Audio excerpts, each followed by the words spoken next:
అందరికీ నమస్కారం అన్న. అయితే ఒక అన్న నా కోసం ఏపీ నుంచి 2 రకాల దేశీ వరి విత్తనాలను పంపించిండు.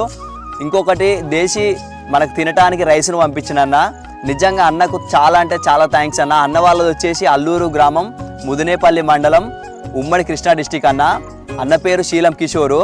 అయితే అన్నకు చాలా అంటే చాలా థ్యాంక్స్ అన్న. ఇవి పూర్తిగా గో ఆధారిత వ్యవసాయంలో పండించినవి. తమ్ముడు నువ్వుగిన గో ఆధారిత వ్యవసాయం చెయ్యి, ఈ భూమిని కాపాడు, ఈ నేచర్ని కాపాడు, మన దేశ ప్రజల ఆరోగ్యాన్ని కాపాడని ఇవి పంపించిండు. నిజంగా అన్నకు మళ్ళొక్కసారి థ్యాంక్ యూ చెప్తున్నా.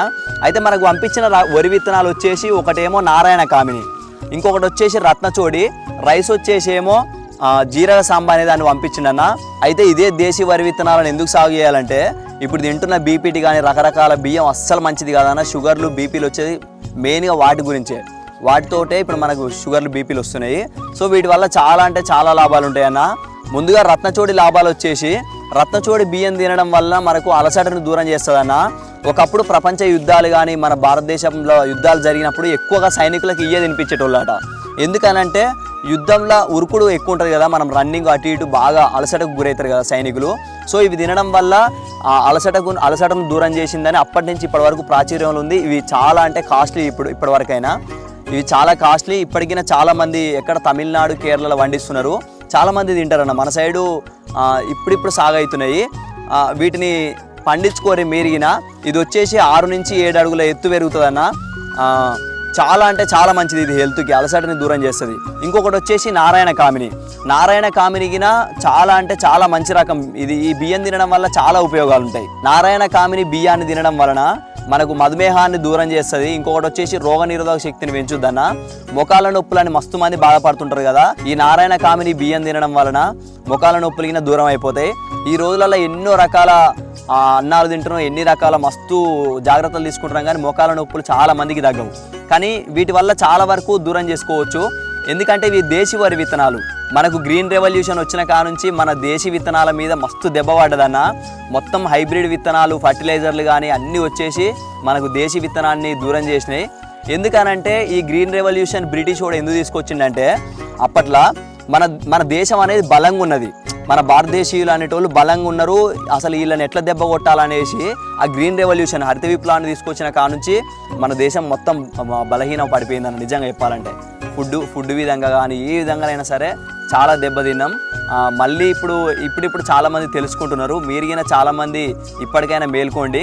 మన దేశీ వరి విత్తనాన్ని మళ్ళొకసారి సాగు చేసుకొని మనం తిందాం. మనం హైబ్రిడ్ వరి విత్తనాలను పండించడం వలన మనకు నష్టమే, మన దేశ ఆరోగ్యంగా నష్టమే. ఎందుకనంటే మనం చూస్తున్నాం ఎన్ని రకాల రోగాలు వస్తున్నాయి. ఇవాళ హాస్పిటల్లో పోతే వేలు లక్షలు ఖర్చులు అవుతున్నాయి. సో కొంచెం మేల్కోండి మీరిగిన. ఇంకొకటి వచ్చేసి అన్న తినడానికి నా కోసం జీరగ సాంబా అనే రైస్ను పంపించిండు. ఇది మంచి సువాసనని కలిగి ఉంటుంది అన్న. ఇవి బిర్యానీ వండుట్లా బాగా యూజ్ చేస్తుంటారు, ఎందుకంటే రుచిని బాగా కలిగి ఉంటుంది. పొట్టి రకాలు అనమాట, ఇవన్నీ తినే రకాలే. పొట్టి రకాలలాగా చాలా చిన్నగా ఉంటుంది కానీ మస్తు ఉంటుంది బియ్యం. సో మీరిగిన వరి విత్తనాలను సాగు చేసుకోరన్నా. ఇది నాకు మెయిన్గా గో ఆధారిత వ్యవసాయం చేస్తానికి ముందడుగు. చూడాలన్నా మీ అందరి సపోర్ట్ ఉంటే ఖచ్చితంగా గో ఆధారిత వ్యవసాయం స్టార్ట్ చేస్తున్నా. మీ అందరి సపోర్ట్ ఉండాలని కోరుకుంటున్నా. ఇంకొకటి వచ్చేసి మీకు దగ్గరలో ఏమైనా గోశాలలలో నాటావులు ఉన్నాగినా కొంచెం చెప్పండి, నేను తీసుకుంటా. ఎందుకనంటే నా దగ్గర గోవులు లేవు. సో తీసుకొని స్టార్ట్ చేస్తా అన్న. అయితే ఎప్పుడు సాగు చేస్తానంటే ప్రజెంట్ సరిగ్గా వర్షాలు లేవన్నా. ఆల్రెడీ 3 ఎకరాలకు అమ్మవాళ్ళు నారు పోసిర్రు.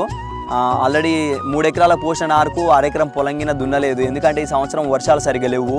మా ఏరియా వచ్చేసి మొత్తం వర్షాల మీద, బోర్ల మీద ఆధారపడి ఉంటారు. వర్షాలు సరిగ్గా గట్టి కొట్టలేదు, గ్రౌండ్ వాటర్ గిన లేవు, బోర్లు సరిగ్గా పోస్తలేవు. ఒక 2-3 రోజులలో ఏమన్నా 2-3-10 రోజులలో వర్షాలు సరిగ్గా పడితే వీటిని నేను నారు పోసే విధానం మీకు చూపెడతా. ఈ రత్నచోడి కానీ నారాయణ కామిని కానీ ఇంకొక 2 రకాలు తెప్పించుకోవాలనుకుంటున్నా. బహురూపి, నవార రైస్ గిన తెప్పించి సాగు చేద్దాం అనుకుంటున్నా. తక్కువలో సాగు చేసి తర్వాత నెక్స్ట్ ఇయర్ వచ్చేసి ఎక్కువ విస్తీర్ణంలో సాగు చేద్దాం అనుకుంటున్నా. మీరందరూ సపోర్ట్ చేస్తారని కోరుకుంటున్నా. దేశీ వరి విత్తనాన్ని సాగు చేయండి, మీ ఆరోగ్యాన్ని కాపాడుకోర్రి. దేశీ వరి విత్తనంలో చాలా ఆరోగ్యం ఉంటుందన్న. వీడియో లాస్ట్ వరకు చూసినందుకు మీకు అందరికీ ధన్యవాదాలు. మన ఛానల్ని ఫస్ట్ టైం చూస్తున్నట్లయితే సబ్స్క్రైబ్ చేసుకోండి. వీడియో నచ్చినట్లయితే లైక్ చేసి కామెంట్ చేయండి అన్న. Thank you for watching.